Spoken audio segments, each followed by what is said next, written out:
Complaint कोई देने का नहीं है साहब, पहले आप केस बुक करो। यहाँ मस्जिद कमेटी वाले कहीं को देना नहीं दिख रहा साहब, इतना बड़ा हमारे मस्जिद में घुस के उन्होंने ये हरकत करे। अरे बात हम क्या कुरान शरीफ नहीं, कुरान शरीफ वहाँ तक लग गया, वीडियो ताहिर भाई लोग आ गए साहब, कैसा गेट बंद थी, गेट में से कूद के गेट के ऊपर से कूद के आके फोन पे बातचीत चल रहे थे साहब। फिर पूरे बारात के लोग ठहरे हुए मान लोगे, पूरा एक मंसूबे के तहत काम करे तो काम है। अस्सलामुअलैकुम। हैदराबाद से एक इंतहाई संगीन और अफसोसनाक खबर सामने आई है, जहां शहर के इलाके किस्मतपुर राजेंद्र नगर में माहौल सख्त कशीदा हो गया जब एक मस्जिद के अंदर गैर शनाख्त अफराद ने घुसकर तोड़फोड़ और मुक़द्दस मजहबी किताबों को नुकसान पहुंचाया। तफसीलात के मुताबिक ये वाक़या रात के देर तकरीबन 11:30 बजे के करीब आया, जब लोगों को पता चला कि मस्जिद बिलाल के अंदर कुछ नामालूम अफराद ज़बरदस्ती दाखिल हुए और यहाँ रखी हुई कुरान शरीफ के नुस्खे और दूसरी दीनी किताबों को निशाना बनाया गया। इस वाक़े के बाद इलाके में शदीद बेचैनी फैल गई और लोगों में गुस्से की लहर देखने को मिली। मकामी लोगों का कहना है कि जब उन्होंने मस्जिद के अंदर का मंजर देखा तो उनको गहरा सदमा लगा, क्योंकि मुक़द्दस किताबों के साथ इस तरह की बेअदबी ने उनके जज्बात को मजरूह किया। इसके बाद फौरन मस्जिद कमेटी ने पुलिस से राब्ता किया और एक रस्मी शिकायत दर्ज करवाई, जिसमें मुतालबा किया गया कि वाक़े में मुलव्विस अफराद के खिलाफ सख्त से सख्त कानूनी कार्रवाई की जाए और इन्हें जल्द से जल्द गिरफ्तार किया जाए।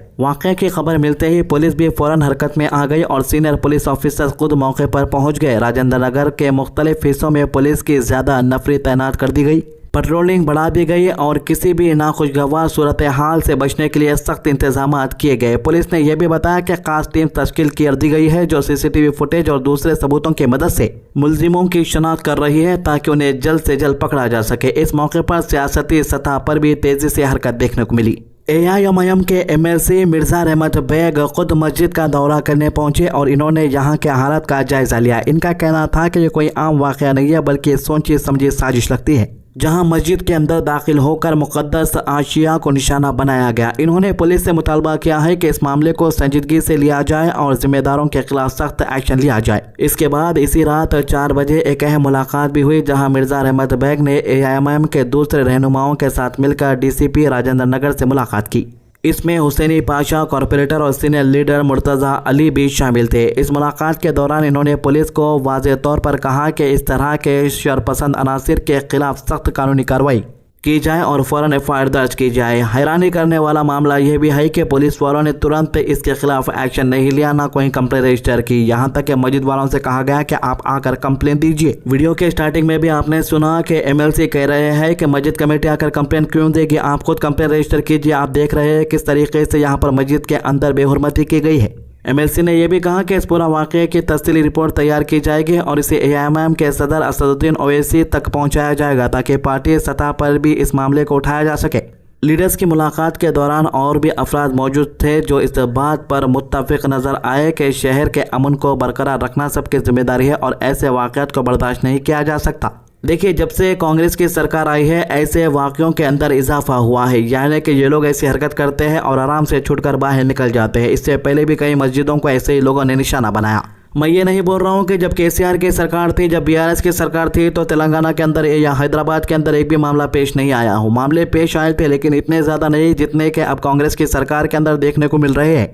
KCR की सरकार के अंदर जब ऐसे लोग थे तो उनके अंदर एक डर था कि अगर ऐसी हरकत करते हुए पकड़े गए तो इसका अंजाम भुगतना पड़ेगा और उनके खिलाफ सख्त एक्शन लिया जाएगा। लेकिन कांग्रेस की सरकार के अंदर ऐसा लग रहा है कि इन्हें खुली छूट दे दी गई हो। एक तरफ हाइड्रा है, GHMC है, ये लोग कुछ मस्जिदों को हाल ही में इलीगल एनरोचमेंट या इलीगल गवर्नमेंट की ज़मीन पर कब्जा कर शहीद कर दिए। उसके पर अभी तक कोई भी अपडेट नहीं आया। और जो चीज़ें लीगल तरीके से बनाई गई है, जो मस्जिदें लीगल तरीके से बनाई गई है, जो रजिस्टर है, इनके अंदर ऐसे वाक़यात का होना बड़ी अफसोस की बात है। और सबसे ज़्यादा हैरानी की बात यह है कि ये वाक़यात किसी दूसरे शहर के अंदर नहीं हो रहे, ना किसी गाँव के अंदर हो रहे, बल्कि ये तेलंगाना का शहर हैदराबाद के अंदर बीचों बीच हो रहे हैं। यानी कि जो दिल और दिमाग के अंदर गंदी सोच रखने वाले लोग होते हैं, उनकी तादाद सिटी के अंदर अब ज़्यादा हो चुकी है। टोली चौकी के अंदर भी हाल ही में कमान को तोड़ दिए, वहाँ पर भी मुसलमानों के खिलाफ नारेबाजी की गई। अथॉरिटीज़ बोली कि कमान इलीगल थी इसीलिए तोड़ दिए, तो वहाँ पर भी जो है ये कहा गया कि इनके कई मस्जिदां, कई दरगाहें रोडों के ऊपर है हैदराबाद के ऊपर, तो उसके ऊपर एक्शन कहीं को नहीं लिए। मैटर कुछ और ही रह रहा, वहाँ पर भी मुसलमानों का नाम खींच के लेके चले जा रहे। अब जो है BJP को तेलंगाना के अंदर सरकार बनाना है और ऐसे वाक़यात के अंदर इसीलिए हो सकता है कि इजाफा हो रहा है। लेकिन पुलिस वालों को ये बात समझना होगा कि जो लोग ऐसी हरकतों के अंदर इन्वॉल्व है उनके खिलाफ सख्त कार्रवाई की जाए, यहाँ तक कि उन्हें जेल में से बाहर ना निकला जाए, ऐसे सेक्शन लगाए जाए। अक्सर देखा गया है कि कुछ हिंदुत्व ऑर्गेनाइजेशन के लोग जैसे ही आ जाते हैं अपनी तेलंगाना की पुलिस उनके सामने खुश नजर आती है। अगर से ये लोग किसी इनलीगल एक्टिविटी के अंदर इन्वॉल्व भी होते हैं तो इनके सपोर्ट में लोग आकर इन्हें 24 घंटे के अंदर जेल से रिहा कर भी लेकर चले जाते। इसीलिए ऐसे लोगों की हिम्मत बढ़ते जा रही है। अब ये लोगों के निशाने पर बड़ी बड़ी मस्जिदें आ चुकी है। इसमें कोई शक नहीं कि ऐसे ग्रुप माहौल खराब करने के लिए काम करे, लेकिन पुलिस को भी अपने काम के अंदर सख्ती दिखानी होगी। तकरीबन 3 घंटे हो रहा है, अब तक उनके ऊपर केस बुक नहीं करे। खाली कमेटी के लोगों को बैठाकर ये बोल रहे थे आप लोग करते हैं। इस चीज़ की मंजिल से आप लोगों की मरम्मत करती है। कोई भी मजहबी मुकामात के ऊपर किसी हरकत होगी बराबर मंजिल से कानून के दायरे में रहेगी। इसके अलावा हैदराबाद से एक और अजीब और हैरान कर देने वाला वाकया सामने आया है, जहां एक आदमी ने पुलिस का रूप धार कर लोगों को गुमराह किया। शुरू में एक वीडियो सोशल मीडिया पर वायरल हुई जिसमें एक शख्स खुद को पुलिस कांस्टेबल बताते हुए कह रहा था कि चीफ मिनिस्टर रेवंत रेड्डी की सिक्योरिटी इसके हाथ में है। यह फख्र से कह रहा था कि अगर किसी को सीएम से मिलना है तो बस इसे मैसेज करे, अगर रीजन ठीक हुआ तो ये सीधा सीएम से मुलाकात करवा देगा। इसने ये भी कहा कि बीआरएस और बीजेपी के लोग भी इससे कांटेक्ट कर सकते हैं अगर सीएम से मिलना हो तो। హాయ్ అందరికి నమస్తే, నేను రేవంత్ రెడ్డి సెక్యూరిటీ ఏరియా అంటే నా ఆఫీస్ దగ్గర ఉన్నా. ఎవరన్నా రేవంత్ రెడ్డిని కలవాలంటే నాకు మెసేజ్ చేయండి, లైక్ చేయండి, ఇంకొకరికి షేర్ చేయండి.